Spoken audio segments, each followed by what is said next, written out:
Galnet News, keeping your galaxy in focus. 28th of August, 3301. In today's top stories, famous reporter commits suicide. Concerns raised about Operation Davy Jones. Civil aid crisis strikes as millions of mourners fill Capitol. Heiki Starport security under strain. Fuel rats complete their 1,000th rescue. And Zemina, Torval, and Florence Lavigny join Patreus' campaign. Since she was named a suspect linked to the death of the federal agent Monroe, the hunt for Elaine Boyd ended today with the discovery of her body in a low-rent hotel in Weird. Local law enforcement reported that they received an anonymous tip-off about her location and discovered her body as they gained entry. The former reporter of the Federal Times was accused of murdering her partner, Agent Susan Monroe. An investigation into her death is already underway, and agents from the Federal Security Service have been granted special access to assist the independent local police. The police have so far refused to provide any details, but an off-the-record source has revealed that a suicide note was found. It allegedly states that she could no longer live with the guilt of killing her lover. The Federal Times has so far refused to comment on the fate of their reporter. And more news from the pegasi sector, as the Stratus Information Group, an independent think tank of political, defense, and economic analysts, has published an in-depth study of Operation Davy Jones, which is the ongoing conflict between the Imperial Navy and the forces of Archon Delane. Aside from providing statistics regarding the current Imperial deployment, the report raises concerns about the overall purpose of the operation, stating that, quote, "The current premise of ridding the Pegasi sector of the Kumo crew is merely a cover for aggressive Imperial expansion into Federation-aligned systems," end quote. The Stratus analyst Marcus Oren elaborated on the concerns. The Imperial Navy has invested a tremendous amount of effort and resources in securing the Pegasi sector. To believe they will simply withdraw from the region once hostilities come to an end is to ignore historical precedents. The Empire will likely maintain an occupational force in the Pegasi sector for some time after. Yes. There has been no shortage of news regarding Emperor Hengistuval's death, as civic authorities on Capitol have reported needing to use strategic reserves of food, medical supplies, and shelters, as millions of mourners now fill the streets, waiting for their chance to see Emperor Hengistuval's body before the funeral next week. In all of history, there has never been as many people on the home planet of the Empire as there are today. This strain has pushed all of the emergency services way beyond capacity, so extra troops have been drafted in for increased security and to assist with distributing the aid. Imperial Navy personnel are also providing medical and rescue services, with temporary command areas deployed throughout the city. The problem is exacerbated by the mourners remaining in the city after paying their respects. People are being urged to leave the capital if they have already visited the Hall of Martyrs, but many are choosing to stay to witness the funeral.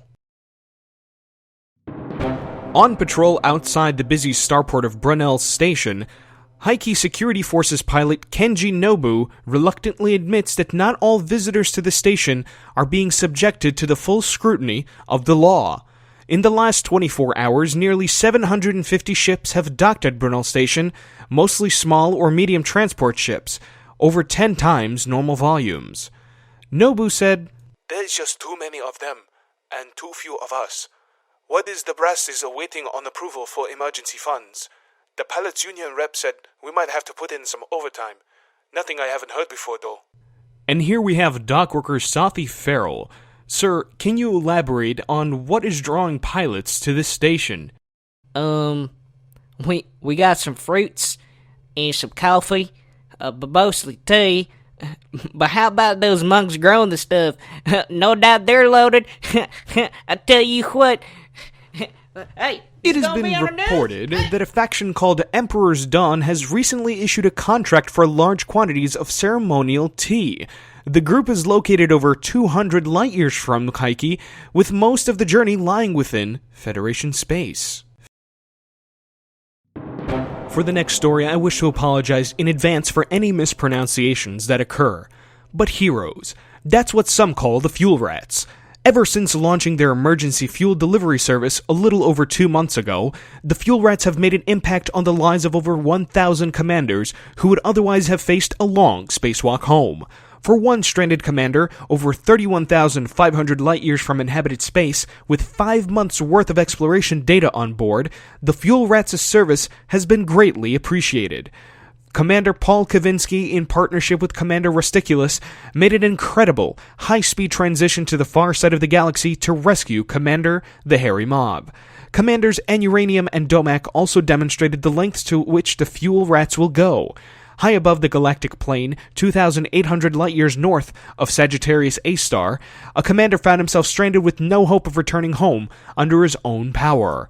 The limited number of nearby stars made locating the hapless commander exceptionally difficult, but the rats found their man. A little closer to home, Commanders Aitken and Daredevil were not to be outdone. Commander Ghetto King was only moments away from drawing his last breath, with only 2 seconds of emergency air remaining, when the fuel rats swooped in to save the day. Our reporter joined the fuel rats to witness a rescue mission firsthand. He experienced a mix of adrenaline and warm satisfaction in knowing that he had made a positive difference to another pilot's fate. And now developing news from Imperial factions. Senator Petraeus has seen a resurgence of support since his declaration of war against the group responsible for Emperor Hengist Duval's murder.